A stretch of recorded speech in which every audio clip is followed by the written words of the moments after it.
So many drivers got stuck in traffic hell on I-95 outside of D.C. because of a dangerous snow and ice storm. One of those drivers was Senator Tim Kaine of Virginia, who tweeted about it. This was at 8:27 a.m. He said he had been in traffic for 19 hours and was still nowhere near Washington and the Capitol. And he joins us live now.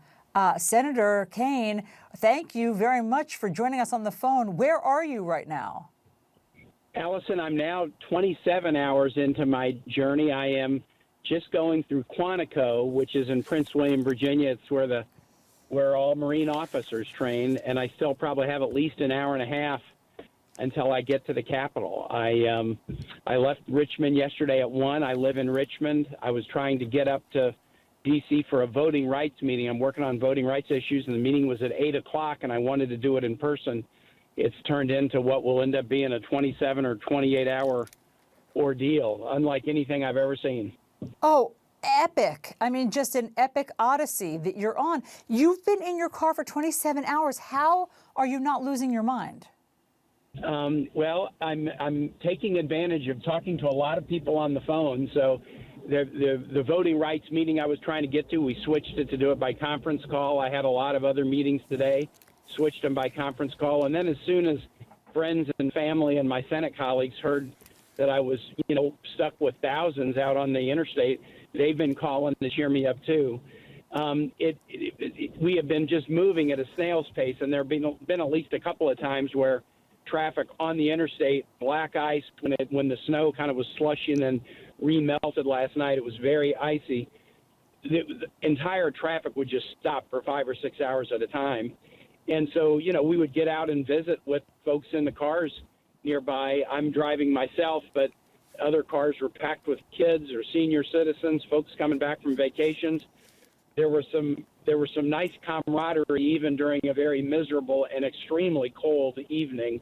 One family with a Connecticut license plate was driving back with their kids from Florida from a vacation, obviously, and they got out their bag of oranges, which was the souvenir, and started to hand out oranges to all the drivers near them, which I thought was really sweet. Oh my God! And Senator, I mean, have you eaten or slept other than an orange? I had one orange, and that's the only food I've had since Sunday night. And I slept when it was clear that nothing was happening. You're trying not to run out of gas. If you run out of gas, you're really sunk. And so I would turn the heater on full blast to heat up the car for about 10 minutes, and then I would turn the engine off and lean back in my chair and sleep for, 20 or 30 minutes before it got so cold that I woke up again. So that was how I was sleeping. The temperatures were down around 11 or 12 degrees last night. And I thank goodness I had a good coat. And I also had a pretty full tank of gas when I started. A number of people either slid their cars off the road in the ice or they ran out of gas because we were stuck between interstate off exchanges, and everybody was just gridlocked, and you couldn't get gas. And so somebody runs out of gas, it's really horrible for them, but then the car's in the middle of the very narrow ice-choked lane of traffic, and it also means everybody else now has an obstacle to work around. So I still am hoping to make the Capitol by a 4:30 meeting, but we'll see if I do. Oh my gosh, Senator! And once somebody ran out of gas, where did they go? Well, what was happening is when people run out of gas, the Virginia Department of Transportation has an emergency line for anybody who's still out there who needs help. 1-800-4-ROADS, F-O-R or R-O-A-D-S, 4 roads, and you can get help. They were calling help. Emergency vehicles were coming down in the southbound lane, and then people were walking across to the northbound lane to try to help folks. There were tow vehicles that were coming, but again, you've got so much snow and ice on the interstate, and then it's all filled with cars just like mine that are just at a dead stop. It was real tow-disabled vehicles out, and that's what made this so challenging. I didn't find the roads that challenging to drive on, but as soon as somebody has an accident, a semi-trailer jackknife cuts off a couple of lanes, somebody runs out of gas, which is going to happen if you're stuck between exits for 5 or 6 hours, people are going to run out of gas. And so Yeah. it was very, very dangerous on a cold night. When the sun came up this morning and you started to see that ice melt, my mood improved considerably, and I'm sure others did too, but it didn't mean that the traffic started to move fast. Oh my gosh, Senator, I mean, you are Senator Tim Kaine, and you'd think that you could, if anybody stuck in this traffic hell could get some sort of special treatment, you could. Were you calling the governor? Were you in touch with the Department of Transportation during any of this? We did, but I didn't because I'm not the kind of person that asks for anything special. I was calling to find out, hey, when are you going to reopen Interstate 95? So I did. I spoke to the Secretary of Transportation in Virginia, who's a longtime friend, about when different sections will reopen. I also, first thing I asked is, what's the emergency number that people should call to get help? Because, again, I had gas in my car. I was able to make one stop on the way in Fredericksburg. There was a period of about 5 or 10 miles where the traffic opened up and it was moving. I could get off at an exit, get gas, and get back on.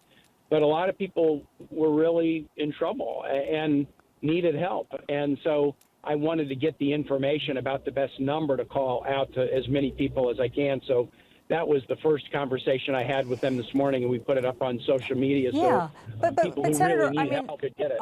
Understood, and that's really wonderful. But when you talked to the Secretary of Transportation, did you say, how did this happen? I mean, how could a traffic snarl for 27 hours happen? Well, you know what? Frankly, I didn't ask that because I was still in survival mode when I had that call. You know, I kind of, at some point, it switched from a miserable travel day into kind of a survival mode day for me. And, you know, the roads are incredibly slick and my car's sliding around and I don't have food or drink in my car. So I was more focused on, okay, how do I safely get out of this mess? But I'm sure there's going to be a lot of questions about, okay, what happened? Was it poor weather forecasting? Was it inadequate pre-treatment of roads?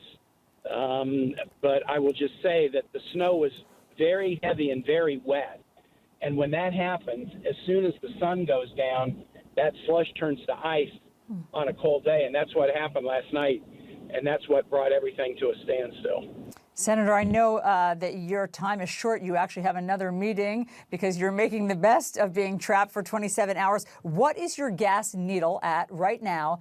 And do you have water and food for however long it's going to take to get to the Capitol? I do not have any liquid in the car. I drank 2 cups of black coffee yesterday morning for breakfast, and then I drank a Dr. Pepper when I stopped for gas at 4 o'clock this morning. That's all the liquids I've had since yesterday morning. I do have some popcorn in the car, but to eat popcorn without any liquid, I don't think that's a good idea. So now that I'm 90 minutes from the office, I'm planning on eating a lot and using a restroom as soon as I pull in.